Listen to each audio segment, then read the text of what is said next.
Police യൂണിഫോമിലെ സത്യസന്ധത കൊണ്ട് പ്രശസ്തനായ ഓഫീസർ ബെനറ്റിന് 1 മാസത്തെ നിർബന്ധിത ട്രാൻസ്ഫർ ലഭിച്ചത് റോവൻവുഡ് എന്ന സ്ഥലത്തേക്കായിരുന്നു. മലഞ്ചെരുവിലെ ജനവാസം കുറഞ്ഞ ഈ പ്രദേശം നിത്യമായി ഇരുൾ വീണ് കിടക്കുന്ന പൈൻ മരങ്ങളാൽ ചുറ്റപ്പെട്ടതായിരുന്നു. അവർക്ക് താമസിക്കാൻ കിട്ടിയ വീട് ഒരു നൂറ്റാണ്ട് പഴക്കമുള്ള വിക്ടോറിയൻ ശൈലിയിലുള്ള ഒരു തടി മാളികയായിരുന്നു. മുറ്റത്തെ കാടുപിടിച്ച ചെടികൾ വീടിനെ ഒരു പ്രേതാലയം പോലെ തോന്നിപ്പിച്ചു.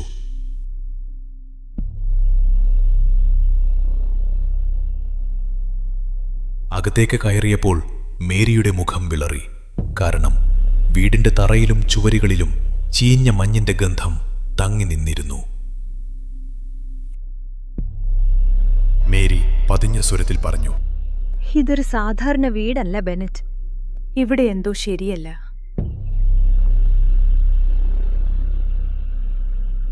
ഭയം തോന്നണ്ട മേരി, ഇതൊരു പഴയ വീടാണ്, അത്രയുള്ളൂ. ബെനറ്റ് ഭാര്യയെ ആശ്വസിപ്പിച്ചെങ്കിലും അയാളുടെ ശബ്ദത്തിൽ പോലും ഒരു ഉറപ്പില്ലായ്മയുണ്ടായിരുന്നു. അവരുടെ മകനായ അലക്സിന് ഈ നിഗൂഢത ഒരു വെല്ലുവിളിയായി തോന്നി. മകളായ സോഫിയയുടെ ചിരി പോലും ആ വീട്ടിൽ പ്രവേശിച്ച ശേഷം മങ്ങിയിരുന്നു. അന്ന് രാത്രി കട്ടിലിൽ തിരിഞ്ഞും മറിഞ്ഞും കിടന്ന അലക്സ് ജനലിനടുത്തുള്ള മരത്തിൽ ആരോ വിരൽ കൊണ്ട് മെല്ലെ മാന്തുന്ന ശബ്ദം കേട്ടു. അവൻ കണ്ണുകൾ തുറന്നു നോക്കിയെങ്കിലും ആരെയും കാണാൻ സാധിച്ചില്ല. രണ്ടാമത്തെ ദിവസമാണ് അമാനുഷിക സംഭവങ്ങൾക്ക് തുടക്കമായത്. സോഫിയ കരഞ്ഞുകൊണ്ട് അലക്സിന്റെ അടുത്തെത്തി. എന്റെ പാവയാരോ ജനലിലൂടെ പുറത്തേക്ക് എറിഞ്ഞു ഏട്ടാ. അത് താഴെ മുറ്റത്ത് കിടക്കുകയാണ്.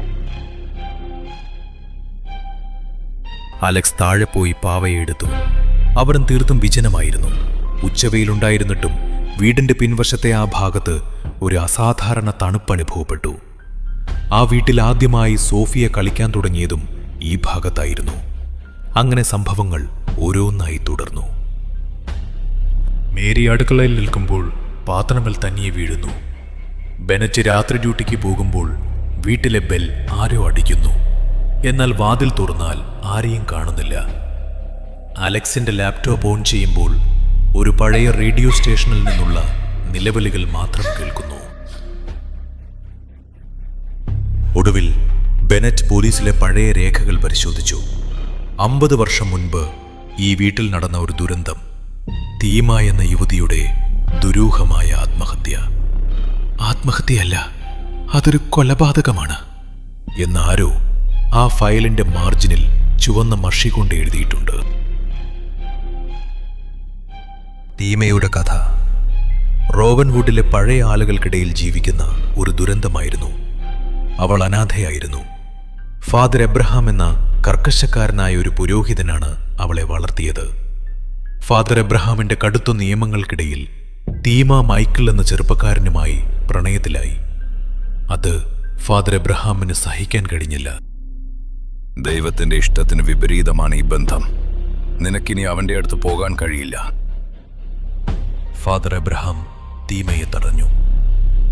തീമയുടെ മരണത്തിന് തൊട്ടുമുമ്പ് മൈക്കിൾ അവളെ ഉപേക്ഷിച്ചു പോയിരുന്നു. ഫാദർ എബ്രഹാമിന്റെ ഭീഷണികളോ സമ്മർദ്ദങ്ങളോ കാരണമായിരുന്നു മൈക്കിൾ പോയതെന്ന് നാട്ടുകാർ വിശ്വസിച്ചു. പ്രിയപ്പെട്ടവനാൽ ഉപേക്ഷിക്കപ്പെട്ട തീമ മാനസികമായി തകർന്ന് ഈ വീടിന്റെ മച്ചിൽ വെച്ച് ജീവനൊടുക്കി. അവളുടെ ആത്മാവ് പ്രണയം നഷ്ടപ്പെട്ടതിന്റെ ദേഷ്യത്തിലും വഞ്ചിക്കപ്പെട്ടതിന്റെ പകയിലും ദുരാത്മാവായി ആ വീട്ടിൽ തന്നെ തങ്ങി.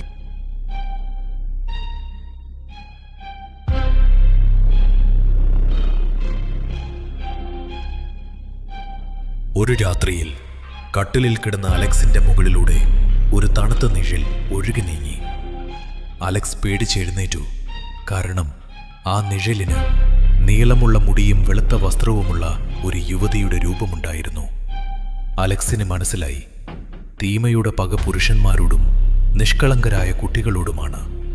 ഫാദർ എബ്രഹാമിനോടും മൈക്കിളിനോടുമുള്ള പ്രതികാരം അവളിപ്പോൾ അലക്സിനോടും സോഫിയയോടും തീർക്കാൻ ശ്രമിക്കുകയാണ്. ആക്രമണത്തിന് തീവ്രത വർദ്ധിച്ചു. വീടിന്റെ നിലവിളക്ക് തനിയെ കത്തുകയും അണയുകയും ചെയ്തു. നല്ല കൊടുങ്കാറ്റുള്ള ആ രാത്രിയിൽ തീമയുടെ ആക്രമണം കുടുംബത്തെ ലക്ഷ്യമാക്കി. ബെനറ്റ് ഫോൺ വഴി സഹായം തേടാൻ പുറത്തേക്ക് ഓടി. ആ സമയം മേരി അടുക്കളയിൽ ബോധരഹിതയായി വീണു.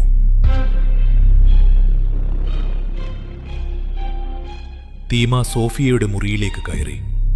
അവളെ രക്ഷിക്കാനായി അലക്സ് പാഞ്ഞെത്തി. മുറിക്കുള്ളിൽ പെട്ടെന്ന് ഹിമപാളികൾ വീടുന്നത് പോലെയുള്ള ഒരു തണുപ്പ് അനുഭവപ്പെട്ടു. നിന്നെപ്പോലുള്ള വഞ്ചകരെ ഞാൻ ജീവിക്കാൻ അനുവദിക്കില്ല. ഈ വേദന ഞാൻ നിനക്കും തരും. തീമയുടെ ശബ്ദം ഭീകരമായി അലക്സിനോട് സംസാരിച്ചു. തീമയുടെ ആ ഭീകര രൂപം ചുവന്ന കണ്ണുകളോടെ അലക്സിന്റെ കഴുത്തിൽ പിടിച്ചു. ശ്വാസം നിലച്ച നിമിഷം അപ്പോഴാണ് ഫാദർ ഗബ്രിയേൽ അവിടേക്ക് എത്തിയത്. തീമയുടെ കഥയറിഞ്ഞും തന്റെ പഴയ സുഹൃത്ത് ഫാദർ എബ്രഹാമിന്റെ തെറ്റുകൾക്ക് പ്രായശ്ചിത്തം ചെയ്യാനുമായി അദ്ദേഹം ഇവിടെ എത്തിയതാണ്. ഫാദർ ഗബ്രിയേൽ ശക്തമായ ശബ്ദത്തിൽ ലാറ്റിൻ ഭാഷയിൽ പ്രാർത്ഥിച്ചുകൊണ്ട് വാതിൽ തുറന്നു. ഫാദർ ഗബ്രിയേൽ ഉറക്കെ പറഞ്ഞു, തീമ, നിർത്ത്. നിന്റെ വേദന എനിക്കറിയാം. പക്ഷേ ഈ പ്രതികാരത്തിന് നീ നൽകുന്ന വില വലുതാണ്. അദ്ദേഹം മൈക്കിൾ തീമയ്ക്ക് വേണ്ടി എഴുതിയ ഫാദർ എബ്രഹാം ഒളിപ്പിച്ചു വെച്ച ഒരു കത്ത് അലക്സിന് കൈമാറി.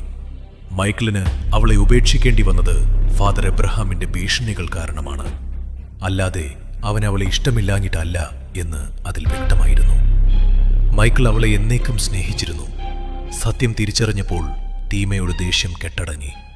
അവളുടെ കത്തുന്ന കണ്ണുകൾക്ക് പകരം കണ്ണുനീർ നിറഞ്ഞു. അവൻ നിലവിളിച്ചു. ഫാദർ ഗബ്രിയേൽ തീമയുടെ പേരിലുള്ള അവസാന പ്രാർത്ഥനകൾ ചൊല്ലി. ഫാദർ എബ്രഹാം ചെയ്ത തെറ്റുകൾക്ക് ഫാദർ ഗബ്രിയേൽ തീമയോട് മാപ്പ് ചോദിച്ചു. പ്രണയം നഷ്ടപ്പെട്ട ഒരു ആത്മാവിന് പ്രതികാരമല്ല, മോചനമാണ് ആവശ്യമെന്ന് അദ്ദേഹം പറഞ്ഞു. തീമയുടെ രൂപം പതുക്കെ ഒരു നേർത്ത പുകയായി മാറി. ആ പുക അന്തരീക്ഷത്തിൽ ഒരു നനുത്ത വെളിച്ചമായി പഴന്നു. ആ വെളിച്ചം അലക്സിനെയും സോഫിയയെയും തലോടിക്കൊണ്ട് മുകളിലേക്ക് പോയി. അലക്സ് ഫാദർ ഗബ്രിയേലുമായി കൈകൊടുത്തു. അധികം വൈകാതെ ബെനറ്റിന് സ്ഥലമാറ്റം കിട്ടി. ബെനറ്റും കുടുംബവും റോവൻവുഡിനോട് യാത്ര പറഞ്ഞുപോയി. എന്നാൽ അലക്സ് ഫാദർ ഗബ്രിയേലിനൊപ്പം തുടർന്നു, ഒരു പുതിയ ഇൻവെസ്റ്റിഗേഷന്റെ തുടക്കത്തിനായി.